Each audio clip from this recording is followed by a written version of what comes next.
Let's create a character backstory. So, you've been cast in a show, you get your script, and you need to start developing a character. What do you do? Let's go through it together. Why we develop a backstory and some steps to help you do it. Hi, I'm Emery. I'm a musical theater educator, director, choreographer, actor, enthusiast, and I'm here to help you figure out your character's backstory.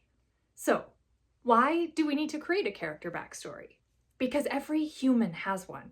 Every person that you meet and interact with during the day has had events, moments, relationships in their lives that have shaped who they are as a person. And so we have to take these 2D characters from a script and create them into 3D beings who have feelings and emotions and trauma and different things that cause them friction because of who they were and where they came from. A character doesn't just exist the moment they step on the stage. We need to breathe some life into them. And so that's where building a character backstory comes into place.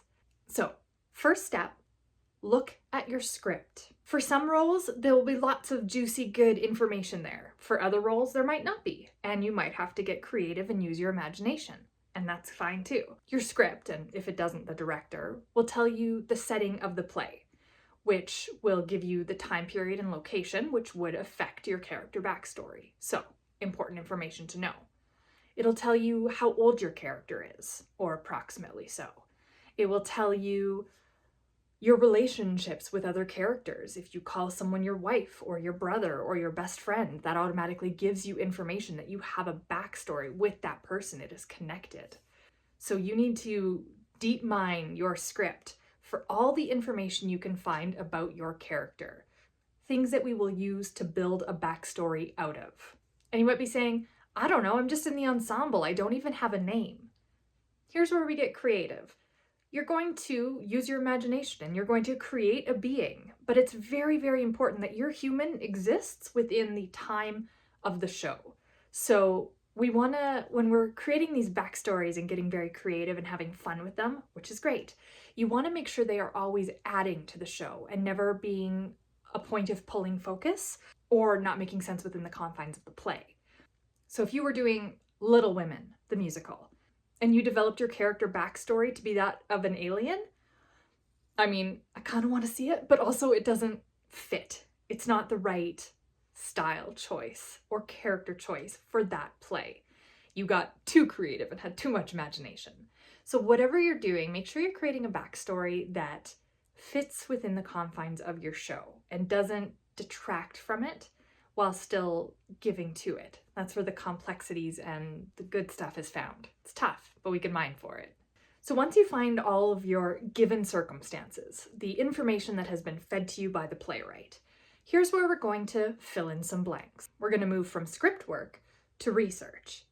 If your show takes place in a real life time period, or you're a real life person, you've been cast as Burr in Hamilton, you need to find out everything you can about that person. Research, research, research, reading all of the information that you can handle or that you can find that gives you insight into who they were.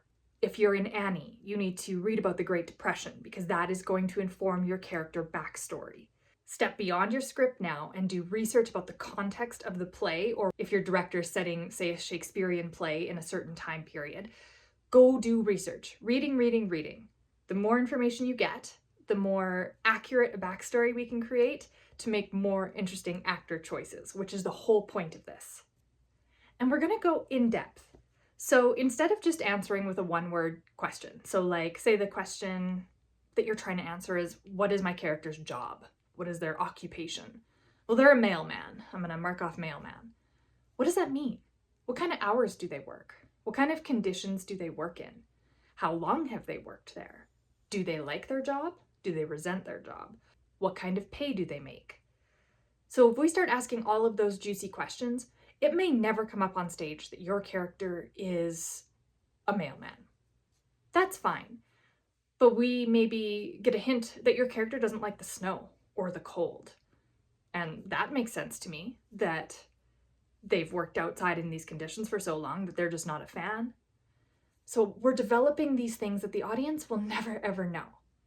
Okay, they don't get to see your character backstory. That's just a for you thing as an actor. But these things that we decide, they're going to inform your acting choices on the stage. And again, this comes back to making sure they fit within the confines of your show so that these acting choices are made stronger by having created a character backstory. Next thing you need to figure out is your character's relationships. So not just the given circumstances of, okay, I have a mom in this play, so I obviously have a mother. So now do I have a father? No, they've passed.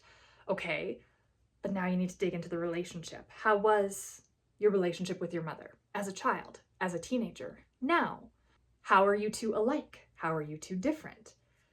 All the questions that you need to ask yourself then about every relationship in the play.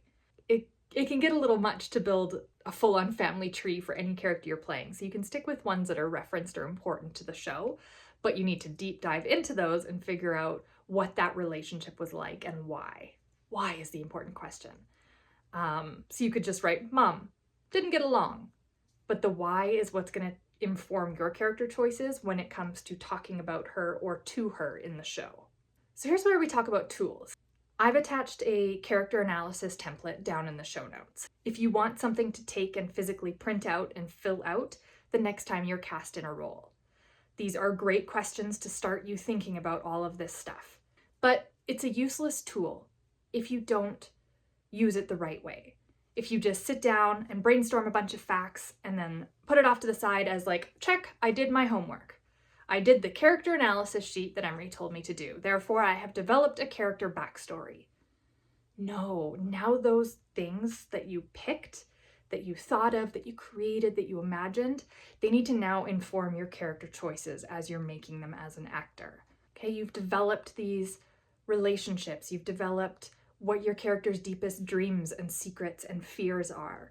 Let those fuel your choices to make interesting, well-rounded, fully developed characters that are now no longer just Jim Bob walking across the stage, because we've made them into humans with joys and trauma and conflict and confusion and hopes and dreams and fears.